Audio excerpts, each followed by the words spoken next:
Hi, Mr. Johnson here, and we are going to talk about drawing shoes as a really cool art project option for our class. So grab some shoes and some drawing materials in your sketchbook, and let's jump right on into it. So for this project, what I would like you to do is to choose shoes that either you have or someone in your family has. Choose an actual physical pair of shoes, set them up on a table, maybe put a piece of paper down if they're messy, and you're going to draw them from observation, which means actually looking at the shoes and then drawing them. Now, you can look at them from any angle you want and set them up in any way that you want. That's entirely up to you as the artist. So I'll show you a bunch of examples that set these up in very different ways. You can see what you like better.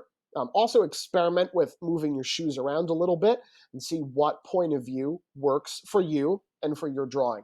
So in this particular drawing that's on the screen right now, there's two of these, really cool Converse shoes, and the artist has them kind of in an X composition, where one shoe is on an angle and the other one is placed on top of it, right, to create those overlapping X's.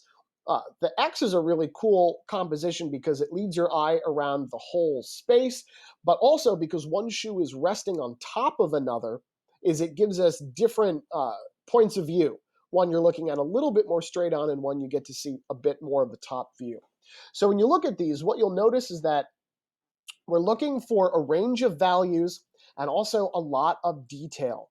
So what that means is that, right, the artist has included the stitching on the shoe, even look the little pattern that's around here around the front, the little aglet, little plastic part at the end of the shoelace, part of the logo, and a little bit of shading in the background here. Now, you can use any medium and materials to create this drawing. This is a simple pencil drawing that's all done in pencil, maybe an ebony pencil or a really dark 6 or 8B drawing pencil.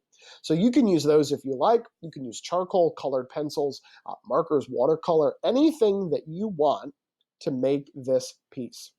So you want to look at shoes from direct observation. So figure out what shoes you're going to draw, set them up so that you can see them, decide on your point of view, and then draw only what you can see. That's the biggest tip I can give you for drawing from direct observation. Draw what you can see. If you can't see the laces on one shoe because they're covered up or they're facing away from you, don't draw them. If you can't see the inside of the shoe, don't draw it. You can't see the sole of the shoe, right, the front of the shoe. Only draw what you can actually see with your own eyes. Now, the drawing and this photograph are taken from two slightly different angles. You can see that the drawing is done a little bit more from the top view, and the photograph is a little bit more from the side view. So you want to make sure that you are setting these up in a place where you can leave them. This drawing should take a few hours to do. You can work on it for a little bit each day of the project. But make sure you can put the shoes somewhere that when you come back to your drawing later, they're still in the same pose. It's going to be really annoying for you if you have to try and get these laces to look the same, right, the second day that you come back to this. So here are two more. Apparently, Converse are very popular to draw, but you can choose any kind of shoe that you want. These are two that have been done with colored pencils, so they would sketch out their shapes lightly with a regular pencil first, and then they went back in with the colored pencil to add that detail. I think these are beautiful. The red shoes might be my favorite drawing of all of the ones that I'll show you in the examples, and there are a few reasons for that. The red color just pops. It looks so beautiful in this drawing. That's because the artist has layered a lot of different colors in that red. It's not just the red pencil. There's orange and yellow in some of these areas here. They've gone over it with purples to make the shadows, right, with pinks to add some variation. That makes that red so exciting to the eye. The other thing that's a lot of fun are these laces. Because they took this lace out, it allowed them to create these really wavy lines all around the composition. That adds so much interest. So the green shoes are drawn extremely well. This is a fantastic drawing, A+, great job. Whoever did it, it's from Google. Good job. person. But the point of view isn't as interesting. There isn't a lot of energy to it. They're very still, which could be what you're going for. And in that case, well done. If you want to add some movement and some interest, think about doing something interesting like opening up the shoe, throwing the laces around so that they create these kind of wild wavy lines. Something that's not Converse, right? Here are some really high heels. And what I love about these is that these have a sheen on them. So the artist here is using an eraser to draw out highlights. So I think that's a great technique.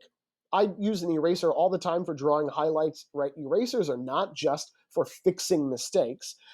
So if I were doing this drawing, I would shade in the whole side of the shoe, use the blending stick to make it nice and smooth, and then use the eraser and draw on top of that to put in these highlights. They look like they were done that way, and what that does is that leaves a little bit of the graphite from the pencil on the paper still, so it's not pure white, but it gives it a much more realistic look, I think, to the highlights. So that is beautifully done. And again, I like that the shoes are from two different angles. That gives a lot of interest.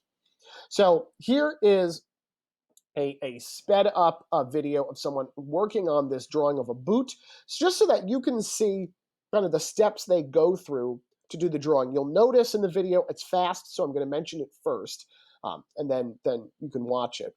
But you'll notice that they start off with a really light sketch first. It's kind of difficult to even see on the camera, but they do a very light sketch, and that way you can make sure that your objects are all in the right place, that the proportions look good. Light lines are so much easier to erase and fix. You press really hard and you draw dark in the beginning, you're stuck with that line. It won't erase all the way. It'll always be there. And then they go back over and they start adding in the shading. So let's take a look at how they do it today. So again, here's the light drawing that they're going to start with, and you can see they start adding the details in. Now this is sped up so much, so this would take hours and hours to do, not just a couple minutes of the video. So now they're working one section at a time, adding in the value and filling in those little parts. It looks like they're using a drawing pencil, like a 6B pencil, to do this. It's a great tool. And if you notice, I love what they're doing right now, because the areas are not filled in with a solid value for the shading. Every area fades from light to dark. Like the laces, the edge here, they have multiple values in each section that gives it so much more character and energy to the drawing. If you're concerned about smudging the drawing, there are two things you can do. As this artist is doing, they're working from left to right because they're right-handed. That way, as they go across, they're not smudging the shading that they've done before. If they started on the right side, their hand would smudge it every time they put their hand up. So if you're right-handed, you start on the left side of the drawing. If you're left-handed, you start on the right side of the drawing. You can also just take something like a little tissue and put that over your drawing and put your hand on it so that it doesn't smudge as much while you're working. That's what I prefer. Look at how they're adding all these different values in it. It's so cool. They're using just little strokes with the pencil and then going back over it, pressing harder, and adjusting values.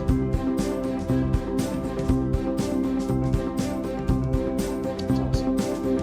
The biggest takeaway from this video that I can give you is to not shade in things with a solid value. This is not flat blocks of gray or black or white.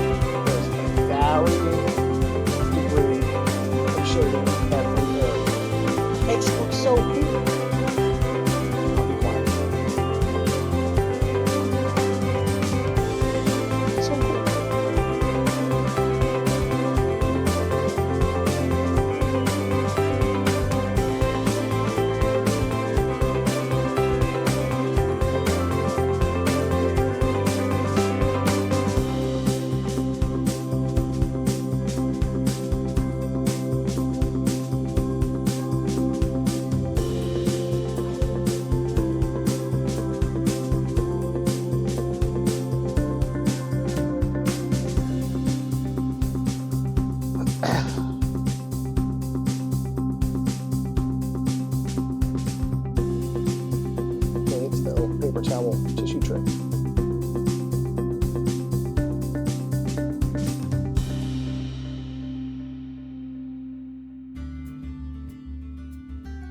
So I'm going to pause it here so that we can look at the finished drawing that they just did.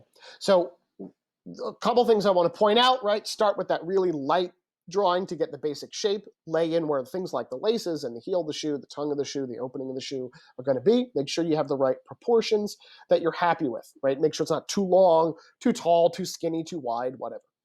That's the place to fix those things. Then they started shading. And then when they had shaded everything in, they then went back in and refined the little edges and the little details. So things like these little marks, or little stitches here, little scuffs on the edge, that was all done at the very end, which I think is a really smart way to approach a drawing like this. The other thing I want to point out is that all these wrinkles and folds in the boot are beautiful. And all that is just using shaded areas next to light areas. Creates those shapes very, very cool. So that, awesome. Good job, guys. So here are some tips for you when you're choosing your shoes for your drawing. Then you can use any kind of shoes you want. These open-toed ones are really cool. I love the little texture in here. It looks like it's braided, something like that. It's really cool. So sketch the basic shapes first lightly. That's the time to correct them as necessary. Then start adding details. Then look at things like light and shadow, patterns, or logos. Now you can leave it in pencil or add any media that you like colored pencil, watercolor, whatever you want. So here are the directions. Here's a student example. I think this is fantastic. They did an awesome job. So choose a pair of shoes. Set them up however you want. Remember that you want to be able to put them in a place where they can stay until you are finished with the drawing and they won't move. Draw your shoes large on a page in your sketchbook so they fill the space, right? Fill up a page. Here, the shoes even go right off the edge. They go right to this edge, right to the bottom, right to the top. That really fills up the whole space. Start lightly, add details later. Look carefully. If there are little dots, add little dots. If it's lighter in an area, make it lighter in an area. If it's darker in one spot, make it darker in one spot. If the laces fold, make the laces fold. And then use any media you like to finish it. Drawing shoes are challenging, but they can be a lot of fun. I can't wait to see what you come up with. Remember for my class that you should be submitting an in-progress photo each day that you work on this so I can give you feedback before you've gone too far into the drawing. If you have questions about what type of shoes to choose, media, or any part of the drawing process, please let me know. I'll be happy to give you some advice, some feedback, some tips, or share other resources with you. And I can't wait to see what shoes you draw. Have fun!